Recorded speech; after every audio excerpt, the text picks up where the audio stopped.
Después de la conversación telefónica entre Alberto Fernández y Biden, Felipe Solá, canciller, le explicaba al colega Iglesias esto. Bueno, el presidente Fernández le pidió dos o tres cosas. Una es el visto bueno, la ayuda, la buena fe, la buena voluntad, digamos, el director de Estados Unidos en el Fondo Monetario Internacional, ¿no? Uh-huh. Porque actualmente no estamos teniendo mucha suerte en ese sentido, y con el director que resta, que deberá cambiar después del 20 de enero, ¿no? Uh-huh. Uh-huh. Es decir, el gobierno que se va no está teniendo las mejores actitudes en ese sentido, en el fondo. El presidente Biden le dijo que él iba a tratar de liberar o saldar, esa fue la palabra que usó, los problemas financieros de América Latina, y que él reconoció a Argentina un país muy importante.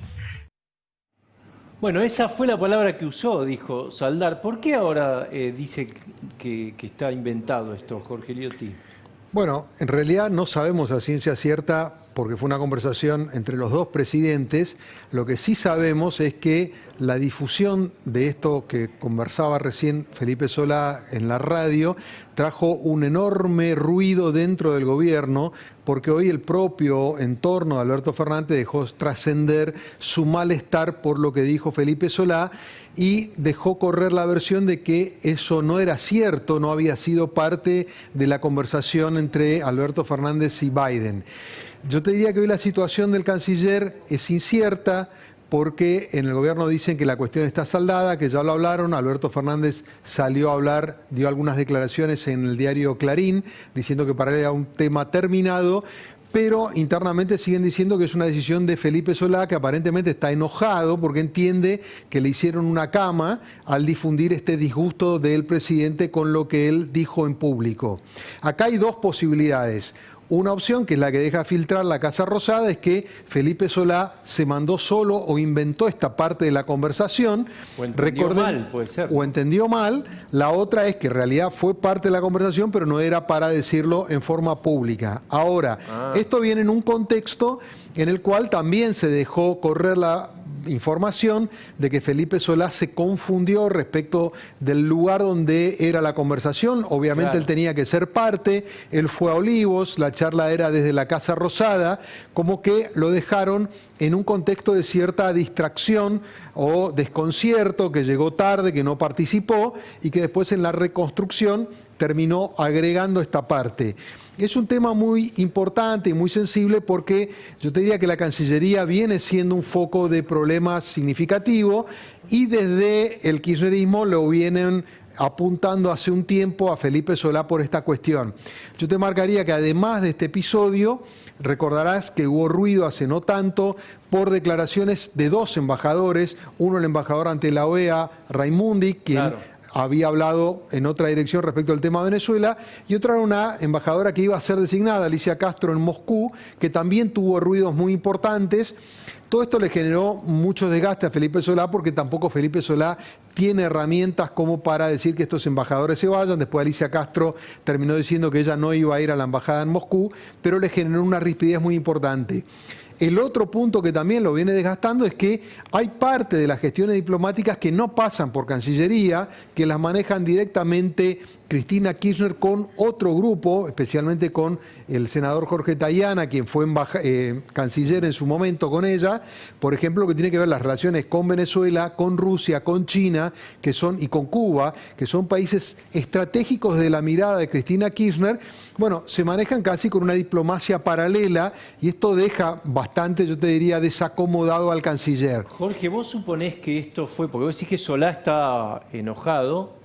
Obviamente, si hubiera estado la conversación, probablemente este cortocircuito no habría ocurrido, o él sospecha que esto se habló, que no le mintieron y que después se arrepintieron cuando le contaron lo que había pasado. Él hasta ahora no dio su versión ni en off ni en off. Ni on ni off. Ajá. Lo que ocurre es que sí, ya el gobierno instaló su malestar con Felipe Solá por esto que dijo. Entonces, a partir de ahí, yo te diría que hoy es un momento también de tensión interna. En el entorno de Alberto Fernández, lo que están diciendo es: el presidente ya saldó la cuestión, para Alberto Fernández ya está, pero depende de qué haga Felipe Solá. Es decir, están sospechando que pueda tomar alguna decisión el propio Felipe, disgustado con esta situación de verse expuesto por lo que dijo. Desde el kirchnerismo puro y duro se lavan las manos, creen que es un tema de otra área, viste que ahí está como, yo te diría, sectorizado, los que son los ministros propios, los que no lo son. El kirchnerismo no se hace cargo de Felipe Solá. Acá no tuvo nada que ver el kirchnerismo, sí. No, por eso dicen, ese es un tema de Felipe Solá. No tienen una enorme simpatía, en todo caso dicen, bueno, es parte del personaje.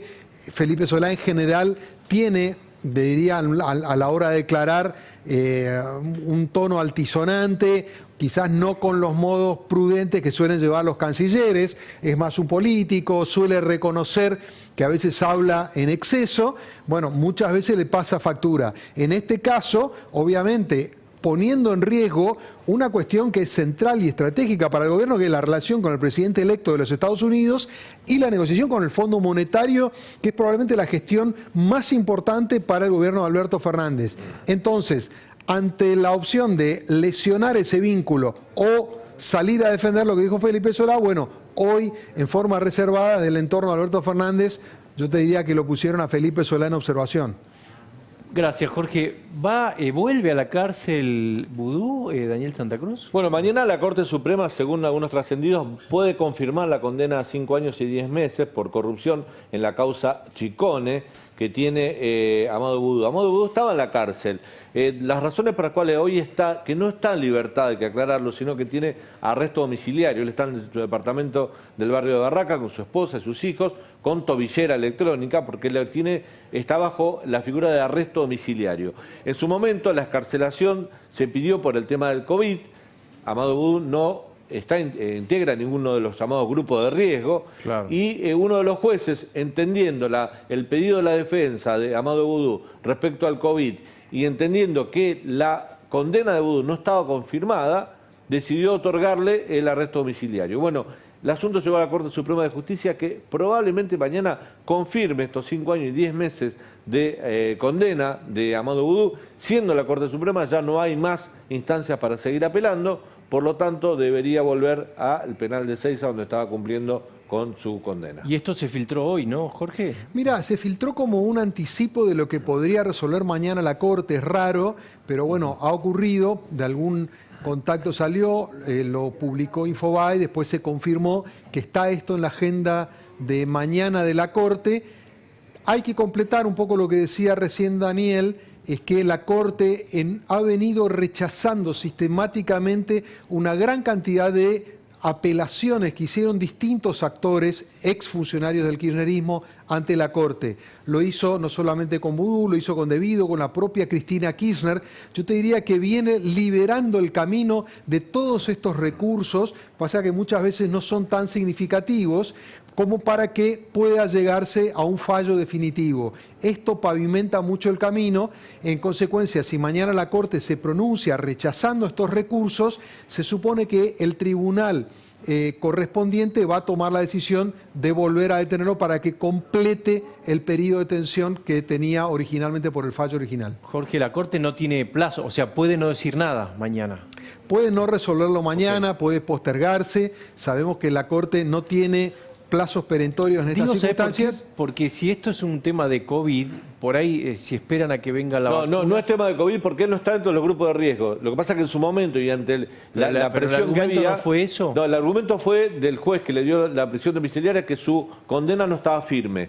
Por eso y por el pedido de COVID, dijo, bueno, hago una especie de entendimiento de la situación y le dio arresto domiciliario. Para muchos, Vudú está libre. En realidad, Vudú está cumpliendo la condena con tobillera en su casa, como muchos reos en el país, ¿no? Lo que pasa es que se confundió, porque la salida de Vudú coincidió con la salida de varios detenidos, claro, por la razón del COVID, pero el caso de él no lo era, y de hecho yo te diría que en esa ola fue el caso más controvertido de todo, porque se entendió que había sido liberado por eso. En realidad está el viejo problema de las prisiones preventivas, que no se puede tener indefinidamente, por eso salió.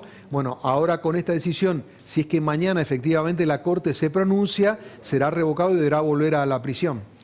Tenemos 10 segundos. ¿Cómo le caerá esto si efectivamente vuelve a Cristina, Jorge? ¿Cómo está la relación? Brevemente. Bueno, no, las señales que vienen de la Corte, más allá del caso Brulli y Bertuzzi, son bastante adversas en las causas de corrupción. Ha sido muy inflexible la Corte hasta ahora y en ese sentido se ha venido pronunciando. Por eso también Cristina está muy inquieta respecto al funcionamiento de la Corte, porque ve que viene fallando en una misma línea de no hacer lugar a ninguno de estos recursos. Gracias, Jorge. Gracias a todos. Quédense en La Nación Más con Luis Majul. Chau. Hasta mañana.